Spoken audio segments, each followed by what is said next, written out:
అంటే ఈ పరిపాలన అసలు బాగాలేదండి. బీసీలకి ఏమీ లేవు. నిధులన్నవి వచ్చాయి కానీ ఉపయోగం అయితే లేదు ప్రజలకి. చదువుకున్న వాళ్ళకి ఉద్యోగాలు లేవు. అన్ని ధరలు పెరిగిపోయినాయి. హౌస్ రెంట్లు పెరిగిపోయినాయి. కరెంటు బిల్లు పెరిగిపోయినాయి. చాలా దారుణంగా ఉంది. ఏం జరిగిందండి అభివృద్ధి? ఏమీ లేదు. ఈసారి ఏ సంక్షేమ పథకాలు రాలేదండి.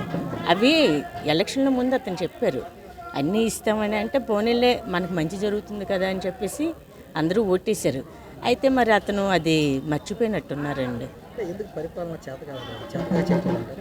అది ఏమనాలో కూడా అర్థం కావడం లేదండి. ఇప్పుడు ప్రజలకు ఏదో ఒకటి చెయ్యాలి కదండి. యువతకి ఏమీ లేదు. చదువుకున్న పిల్లలకి ఇక్కడెక్కడ ఉద్యోగాలు లేవు, కంపెనీలు లేవు. బెంగళూరు, హైదరాబాద్ సైడ్ వెళ్ళాల్సి వస్తుంది. అంత దూరం పిల్లల్ని పంపలేక ఇక్కడే ఉంచుకున్నాం మేమైతే. మరి మేమే ఇలాగుంటే మాకంటే తక్కువలో ఉన్న వాళ్ళు ఇంకా బాధపడుతున్నారు.